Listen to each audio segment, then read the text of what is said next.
This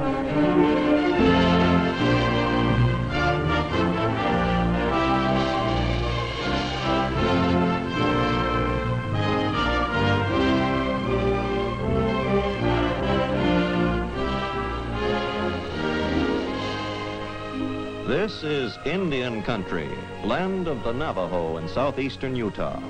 Near the Four Corners, the only point in the U.S. where 4 states meet. Wild, rugged, majestic. Once a sea bottom, now a desert. Geologists call this the Paradox Basin.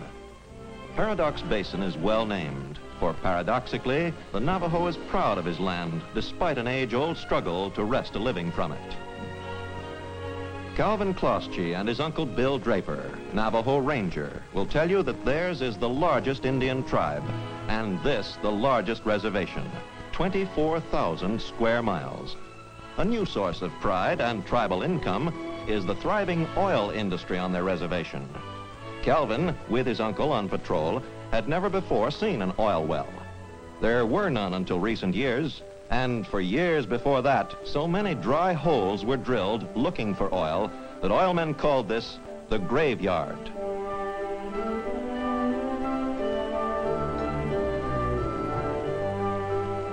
At a drilling rig below White Mesa, Bill and Calvin visit Archie Browning, a drilling and production foreman.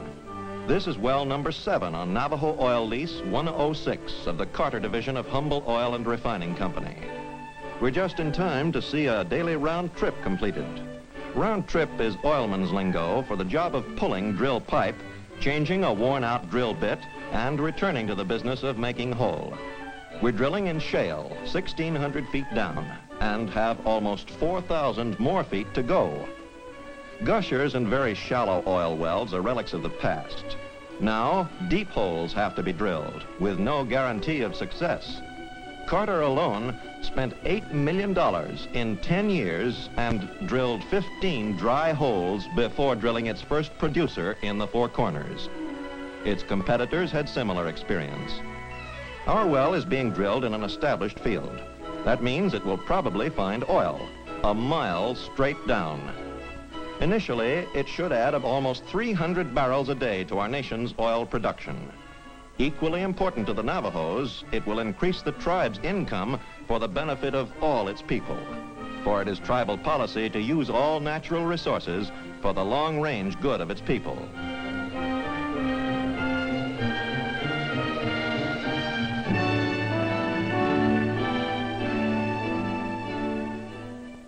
One benefit already realized is the fine San Juan River Bridge. It was partially financed with Navajo oil revenues to connect practically isolated areas of the reservation. Its construction represents tribal, state, federal, and industry cooperation. Crude oil in the ground benefits no one. Above ground, in the desert, its energy is still unused. Its transportation to refineries for conversion into useful products is the next step. Handling that step is the latest thing in oil field equipment, an automatic custody transfer unit. Through electronic controls, it gathers oil and natural gas from nearby wells, prepares both for shipment, and puts them into separate pipelines. The oil and gas are first separated in tall, slender towers. The gas is piped to a processing plant. The oil goes into big tanks, each holding 1,500 barrels, and then into pipelines to California or the Gulf Coast. Electronic circuits control the whole process. They automatically switch pumps off and on, move well production through separators and tanks, and keep records of the quantities of oil and gas put into the pipelines. At the automatic header, which collects oil from 25 wells, Archie Browning draws off a sample. Calvin's nose proves it's crude oil, all right. The same oil that Indians gathered from springs in western Pennsylvania over a century ago. The wells controlled by this $500,000 plant can produce 12,000 barrels a day. That's enough oil to supply the United States for just about 2 minutes. Bill and Calvin will see the control board. It's in a building oilmen call a doghouse. This complicated electronic panel does everything but think. It even writes its own reports. Whoever said that oil and water do not mix never saw a desert oil field. In Utah, oil and water constantly work together. This water hole, for example, was drilled by oilmen to supply an exploratory test well. No oil was found, but the water well was given to the Navajos, who herd sheep and goats for a living. The stock tank and trough were added by the tribe.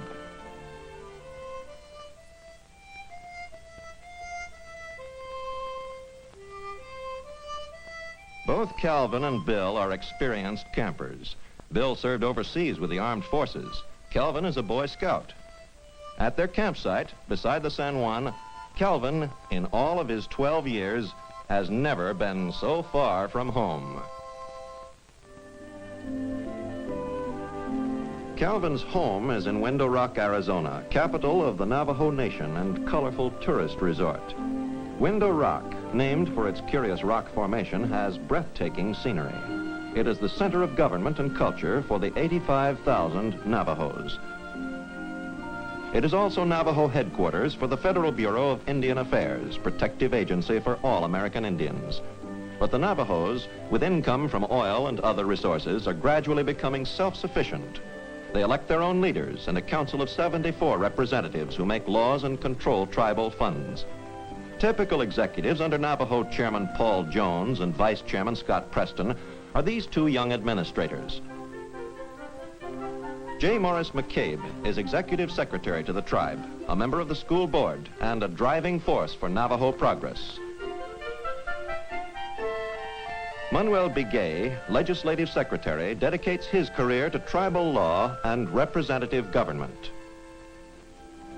Navajo Council Hall, seat of government and the place where the big search for oil really begins. Here, the tribe, by competitive bids, has leased over 2 million acres of land to oil companies for exploration. Here, it also negotiates payment for every barrel of Navajo oil produced. A tourist attraction is the Window Rock itself. Calvin frequently climbs to the top.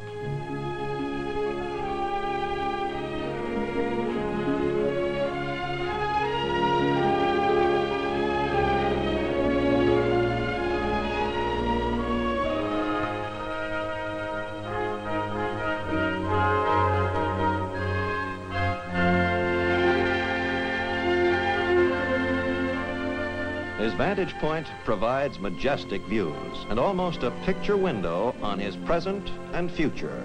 Spread out below are the places and people working for him today. All around is the land of his future. Beneath its soil and in its forests are the resources of a better life his tribe is seeking. To lead its march of progress, tribal leaders are wisely concentrating on education. With federal, state, and religious educators, the Navajos are successfully fighting illiteracy. Scarcely 10 years ago, only about half the Navajo children attended school. Now, attendance is nearly 95%. Calvin attends a fine public school, and later on, he'll have an opportunity for college on a tribal scholarship.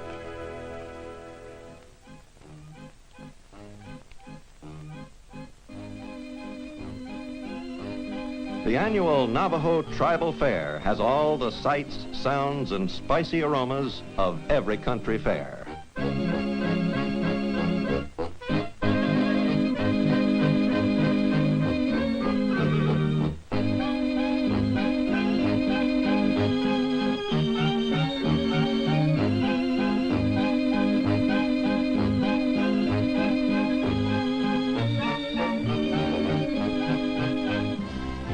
Even martial music, Navajo style.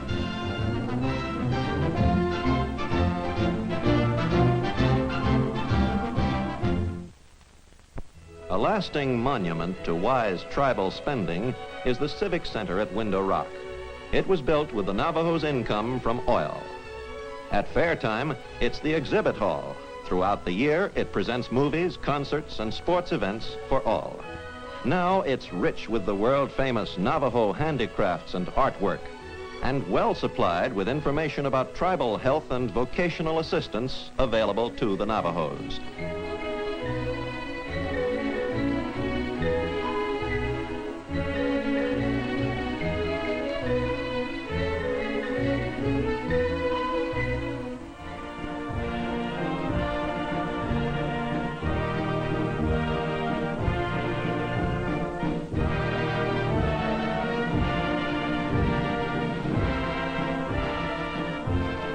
A short bike hop away, it's Calvin's home in a comfortable tribal housing project.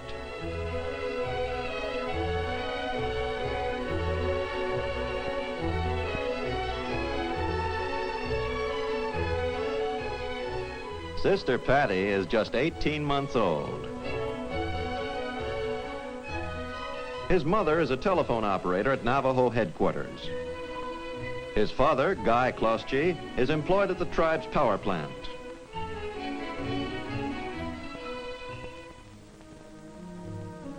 Next morning, Calvin and Bill resume their patrol. Ranger duties frequently keep Bill away overnight. For provisions, there's the trading post of Mr. and Mrs. Elijah Blair at Aneth, Utah. Theirs is one of several hundred Navajo trading posts licensed by the federal government. Trading posts are the marketplaces for handiwork, such as the valuable turquoise jewelry made by the Navajos. Jewelry, worn by men and women, serves as the family bank account. It is frequently pledged for credit in the store and redeemed over and over again. But traders are more than storekeepers. They are also the advisors and friends of the Navajos. Each trading post is a modern remnant of the general store familiar to our grandparents. Blair's trading post, a school, and the Navajo chapter house make up the village of Aneth. The new chapter house, financed with tribal oil money, is one of 98 meeting places on the reservation. Heading southward to the San Juan Basin, our travelers visit another tribal oil field at Chimney Rock, New Mexico. Humble has an agreement with the Navajos to produce oil here.